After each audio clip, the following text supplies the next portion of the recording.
In this video, I will show you how we can control grippers on our universal robot from Grasshopper. This setup basically works for any kind of UR cap that is installed on your robot. So if you have some sort of external hardware that you have installed on your robot, it most likely has its own UR cap. So in my case, I have this gripper, and if I go into my pendant, I have this UR plus sign up here. Or if I create a program and I can add a UR cap node. So all of the UR caps, in my case, I only have one. I only have the one for the gripper that is on the robot. All of the actions that I can perform with this gripper are listed here. If you have more than one UR cap installed, so you might have more than one, there's one for all kinds of different hardwares and tools. So there are UR caps for grippers, for vacuums. There are UR caps for linear axes, for milling spindles, or even for welding guns and extruders. All of them should be here. If you have an older series universal robot, so a CB series universal robot, the process is very much the same. You just have to find the UR caps at a different location when you add a program node. So in order for us to use these functions in Grasshopper, we need to find out what the actual UR script commands that are sent to the robot are. And we can find out by creating a program on the robot that includes these actions. In Grasshopper, for now, I simply have this very simple program where I have two points. One of them is about 200 millimeters higher than the other one, and all the robot does is move from this higher one to the lower one and back up. And from these 2 points, I created 3 targets, and each of these targets has a command input.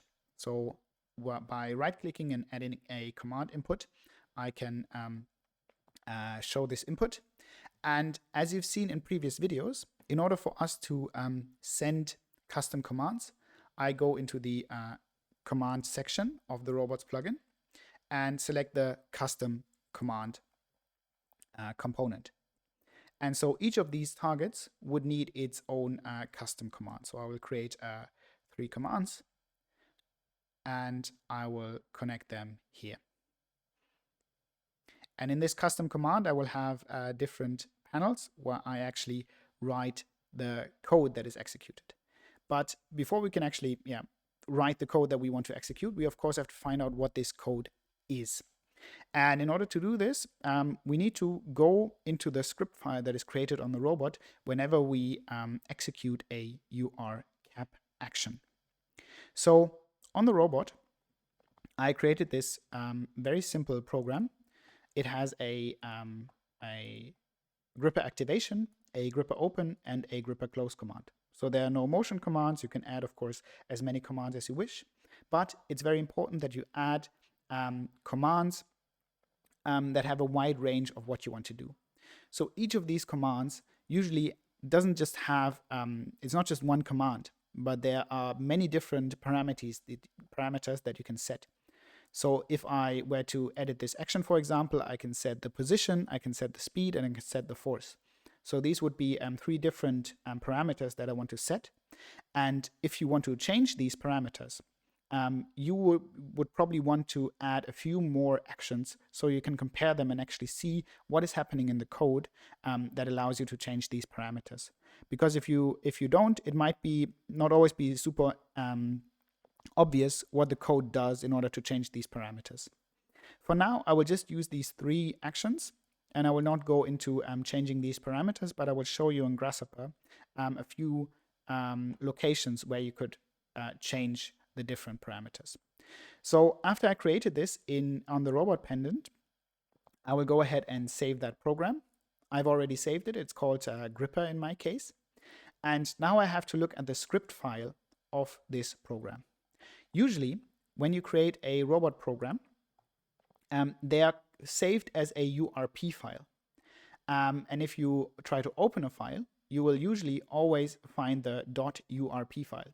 However, every program usually has more than just the URP file.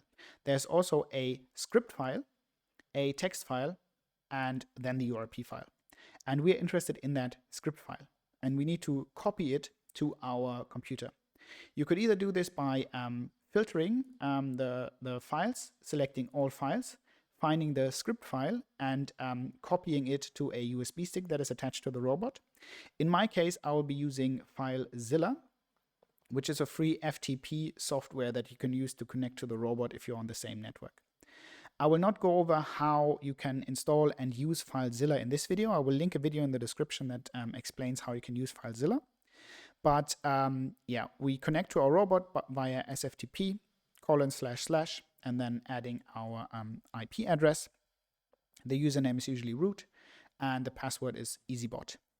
And if you're on the same network, you will be connected to the robot. We will find the programs folder, and here we will scroll to our gripper file that we created. And we're interested in the script file, as I said. The script file is the actual code that is executed on the robot.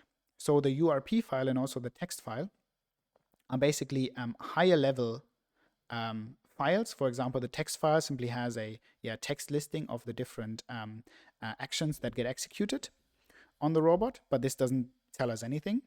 The URP file has a bit more information, but the script file is what actually sets all of the different values and all of the different functions. And once we downloaded the script file, we can open it in any kind of text editor and actually have a look at what is being defined where. And once you open the script file, you will see that the file is quite long. So even though on our actual robot program, we only had 3 program nodes, the actual robot program has hundreds of lines. And that is because each robot program, each script file for the URP file, doesn't just include the robot program, but it also includes all of the installation code that we need in order to execute the different URCaps. And you can find where these installation nodes are defined by finding this begin URCap installation node. And this is where all of the numerous functions, for example, here there's a thread that checks the vacuum in this URCap, are defined. And it's very important that we copy the entire installation node to our Grasshopper file, because this is what we send basically before executing the program. We send the installation node, the code of the URCap installation node, and afterwards we actually add our individual actions to the targets. It's very important that you add the entire URCap installation node. Depending on the URCap and depending on how complex it is, you might be able to get away with activating something such as a spindle by just activating a digital output or an analog output. However, the installation nodes usually have a lot of checks and safety features. So a lot of things that make sure that that there's, for example, a constant feedback from whatever tool you're using, or that a force or a position is not that the robot doesn't go over a certain force or a certain position. All of that is defined in the installation node. And if you don't copy it fully, you might omit some of these safety features. And depending on what you're doing with your robot, this might be very bad. So all of these safety things, all these pop-ups that you see from your robot, if it says your gripper is not connected or the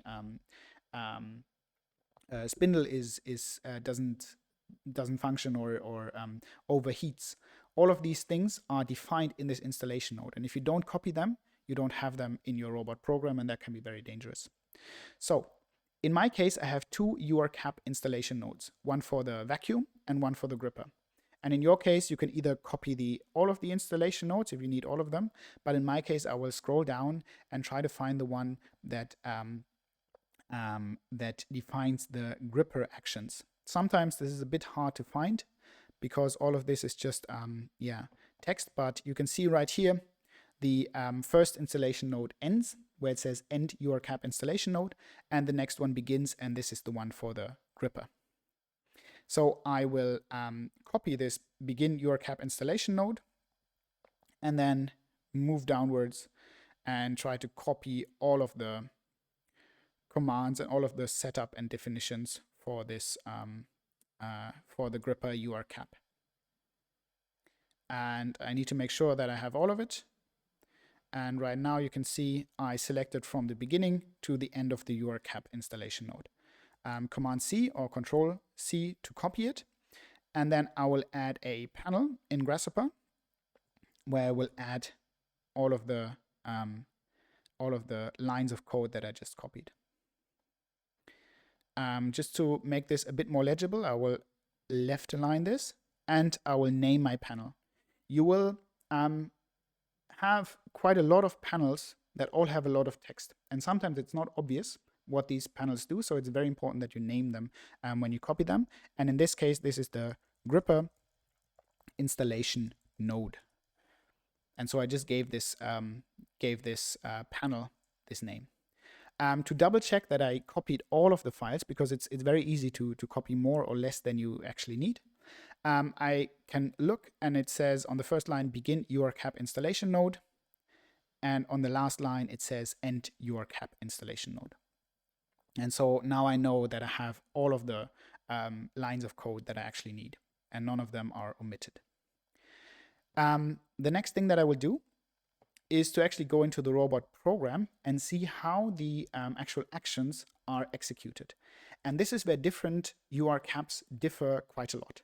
So you can find in this case, this is $2, the robot program, which starts here. And in our case, we didn't have anything else. So there might be, there could be more actions right here. But in our case, we immediately start with a URCAP program node. So this is not an installation node. This is a program node. So this is basically these things in our program. There are URCAPs that like this gripper that are very explicit, that tell you, hey, this is where it begins and this is where it ends. There are others that are a bit more chaotic. They just simply add a function such as this one here, so a function call such as this one here. And sometimes it's quite difficult for you to figure out what is part of the URCAP, what is part of other kinds of actions that are taken on the robot, especially if it's a complex program.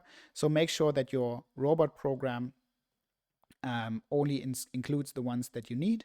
And if you can't figure out where one starts and the other one begins, you can add something like for example, a comment between the different actions, just to have another a separator here. But in our case, for the Robotique grippers, we are quite lucky because the URCAP program nodes are clearly labeled. And in this case, we have these ones, and you can see where they start at this begin line and where they end at this end line. So this is the one that activates the gripper, and I will copy it and add another panel. Make sure to rename this panel. I will call it gripper activate.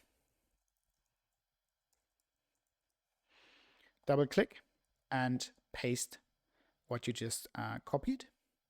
I will also align this to the left, and I will just quickly read it to make sure that I copied the right thing. So to make sure that I copied the program node and that I have everything that I need. I will continue in my gripper script. And here we will have the next program node, which is the gripper open command. And you can see, even though we just have one command, basically gripper opened, we have a lot of different lines of code. And we also have some that we might not expect. So for example, here within the program, this URCAP defines the pop-ups that happen if something is not correct. So if you were to only copy, for example, the command that actually opens and closes the gripper, so maybe it's this one, RQ move and wait, you could also just copy like parts of it. You might not have this information. You might not get a pop-up that tells you what's wrong if something doesn't work.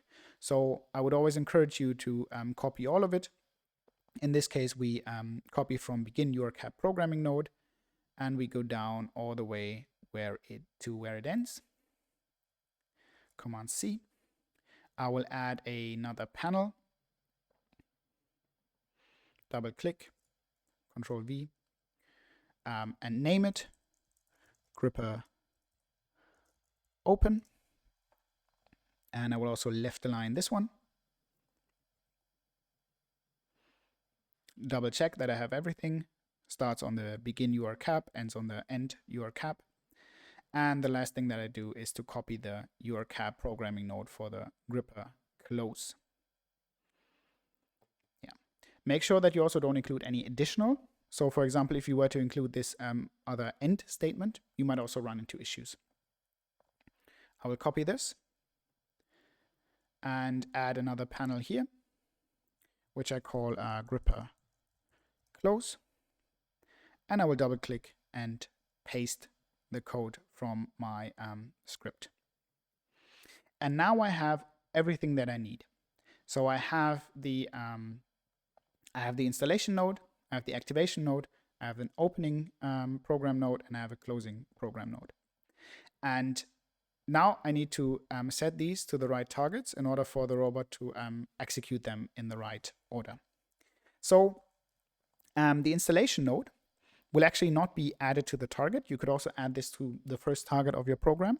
But what I would usually do is to use the init commands of my create program component in Grasshopper. And so just as I would for any kind of, any other command, I add a custom command component to Grasshopper, add the panel to the code input. You could also add a name. You could specify the manufacturer. This is something that you should do if you're creating a program, but I will skip for now just to keep this video as short as possible. And then I will simply add this custom command to my init commands of the robot program. And here you can also see that in the code that is exported from the create program component, we have this URCap installation node included. And now I can add my 3 individual actions, and I will add my first one, the Gripper activate, to the first target, to the custom command for the first target.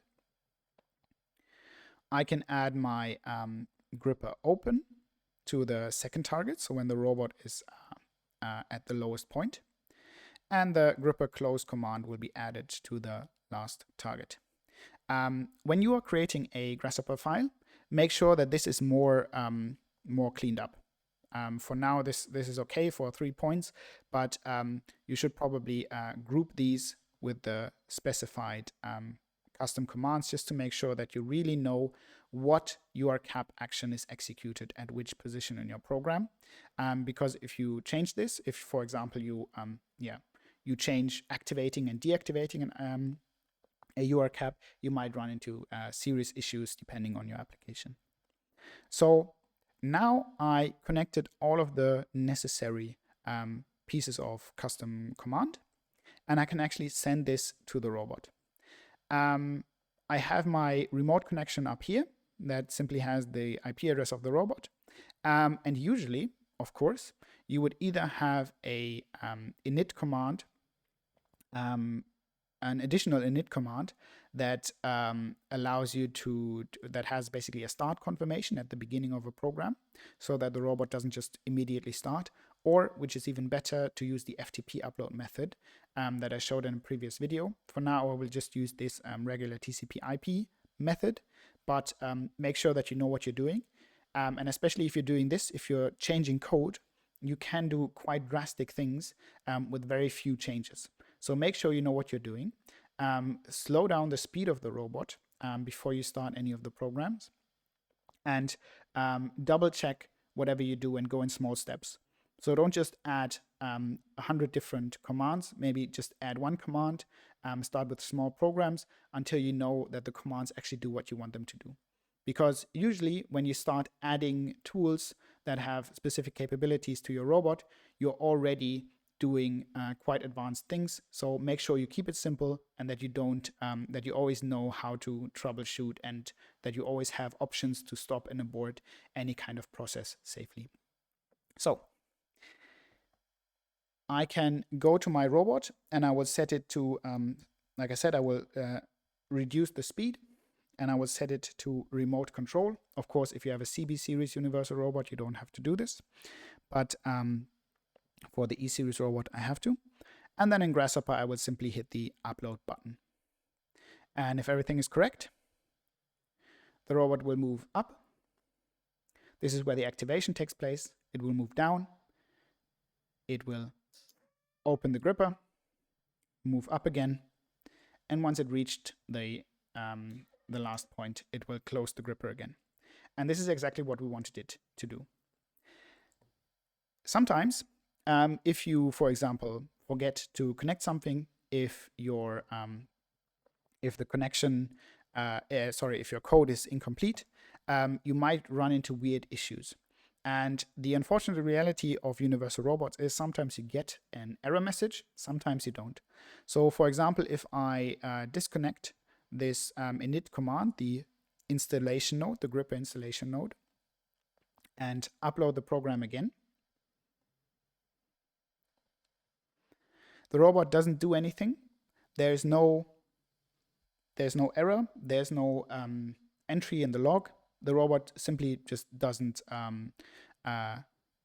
do anything, and this can be quite annoying, because you're not entirely sure why why the program just doesn't execute. But you need to make sure that you have the full installation node, that all of the individual actions have all of the lines of code that you need, that you didn't accidentally clip a line or included a line that you didn't need. And yeah, sometimes that's frustrating and it can take quite a while, but make sure that you start in small steps, save your progress along the way, and don't try to do too many things at once. Otherwise, troubleshooting will get very complicated. So in my case, all I need to do is to just add the installation node. Now, often we don't just have commands that are just activate and deactivate. Often we have parameters in our commands. And you can see these parameters in the actual code that is sent to the robot. Sometimes it's very obvious, but sometimes it can be very, very hard to figure out what is actually set. For this Robotique gripper, we have these three values, or four values: the speed, the force, the position, and the value whether or not it's blocking. And in this case, we have a gripper open, and the open position is at 0.0. So I could now go into this panel and change these values, or use a format component to have a programmatic control over these values. And here I could go in, change these values, and yeah, if you are trying out, make sure that you have different kinds of so if you're testing, make sure that you have different kinds of commands in your program on the robot, because then you can also compare the different codes from the script file to show you how the different parameters are changed. Because sometimes, like I said, it's obvious, sometimes it's really not obvious how the different parameters change in the end. Because something like a position might not just have one value, it might have multiple values that kind of play together, and you need to know how they interact in order to get what you need. So make sure you have the installation node, make sure you have the individual options, get the script file from the robot, and then add them to the specified commands. If you have any questions, you can leave a comment, and I'll see you in the next video.